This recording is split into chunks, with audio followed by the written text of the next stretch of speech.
بسم اللہ الرحمن الرحیم۔ السلام علیکم ڈیئر اسٹوڈنٹس، امید ہے کہ آپ لوگ ٹھیک ہوں گے اور آپ لوگوں کی زندگی خوشیوں کے ساتھ گزر رہی ہوگی۔ آج بڑھتے مزید بند کی تشریح کی طرف۔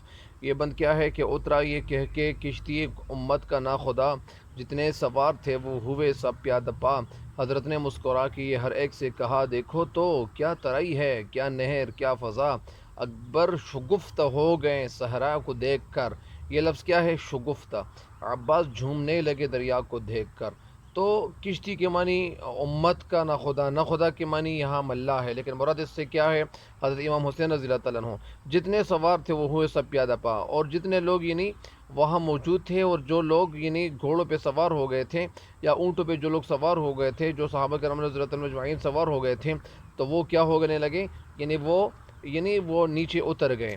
حضرت نے مسکرا کے ہر ایک سے کہا، اور حضرت امام حسین رضی اللہ عنہ کہنے لگے، مسکرا کے کہنے لگے، ہر ایک سے کہنے لگے، اپنے دوست کے ساتھ، اپنے صدی کے ساتھ کہنے لگے، ان کے ساتھ گفتگو کرنے لگے، ان سے مخاطب ہونے لگے کہ دیکھو تو یہ دیکھیں کیا ترائی ہے، کیا گیلی جگہ ہے، کیا خوبصورت جگہ ہے، اور کیا نہر ہے، کیا فضا ہے، کیا خوبصورت ماحول ہے۔ اکبر شگفتہ ہو گئے، اور حضرت اکبر رضی اللہ تعالیٰ عنہ وہ شگفتہ ہو گئے صحرا کو دیکھ کر، اور جب انہوں نے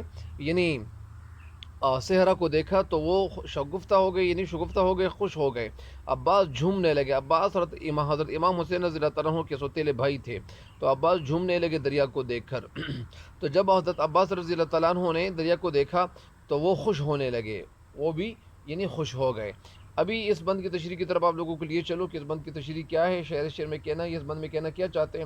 اصل میں انیس کو اردو کا ایک بڑا مرثیہ نگار تسلیم کیا جاتا ہے، شمار کیا جاتا ہے، اور انہوں نے جس طرح منظر نگاری اور واقعات نگاری میں جس طرح کمال حاصل کیا تھا، تو وہ کمال وہ ان کے کھاتے میں یہ سب کچھ آیا ہوا ہے، اور وہ اپنے حسن بیان سے صحرائے عرب میں حضرت امام حسین رضی اللہ تعالیٰ عنہ کے قافلے کے سفر کی بڑی خوبصورت عکاسی کرتے ہیں، وہ تصویر کشی کرتے ہیں، اور وہ ٹھیلوں اور گھاٹیوں سے گزرنے کے بعد حضرت امام حسین رضی اللہ عنہ کا جو قافلہ وہ دریائے فرات کے کنارے کربلا کے مقام پر پہنچا، تو حضرت امام حسین رضی اللہ تعالیٰ عنہ کہنے لگے، کیا کہنے لگے؟ انہوں نے کیا فرمایا کہ ہمارا سفر جو تھا وہ ختم ہو گیا، اترا یہ کہہ کے ایک کشتی امت کا ناخدا۔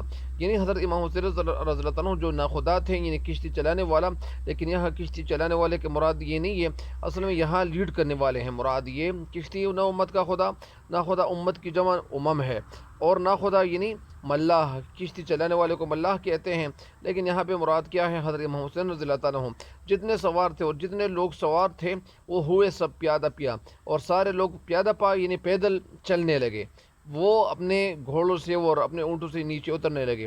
حضرت نے امام مسکرا کہ یہ ہر ایک سے کہا، اور حضرت امام حسین رضی اللہ عنہ جو وہاں موجود تھے، تو انہوں نے ہر کسی کے ساتھ ہنسی خوشی بات کرتے ہوئے انہوں نے کہا کہ کیا کریں، ہر ایک دیکھو تو یہ کیا ترائی ہے، کیا نہر، کیا فضا، دیکھو کتنی خوبصورت جگہ ہے، کیسی ترائی ہے، کیسی خوبصورت زمین ہے، اور اس زمین پہ جب ہم اتریں گے اور یہ جگہ ہمارے لیے مختص ہو گئی ہے، تو کیا نہر، کیا فضا، کیا نہر ہے، کتنی خوبصورت جگہ ہے، اور کیا فضا، کیا ماحول ہے۔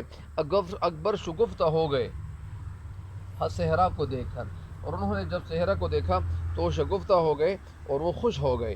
مطلب اس کا یہ ہے کہ حضرت امام حسین رضی اللہ عنہ سب سے کہنے لگے، دیکھو تو کتنا دلکش نظارہ ہے، کیسی ترائی ہے، اور نہر کتنا خوبصورت ہے، اور ساتھ ساتھ اور فضا کتنی خوشگوار ہے۔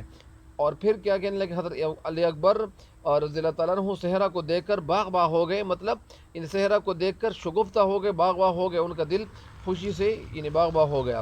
اور حضرت عباس رضی اللہ تعالیٰ عنہ جو دریا کا نظارہ، عباس جھومنے لگے دریا کو دیکھ کر، اور حضرت عباس رضی اللہ عنہ جو دریا کا نظارہ کر رہے تھے تو وہ بھی خوشی سے جھومنے لگے۔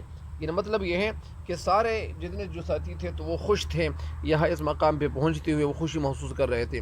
تو مجھے امید ہے کہ آپ اس بند کی تشریح سے فائدہ ضرور اٹھاؤ گے اور اسے استفادہ کرو گے۔ تب تک کے لیے اجازت چاہتا ہوں، اللہ آپ کو خوش رکھیں، اللہ نگہبان۔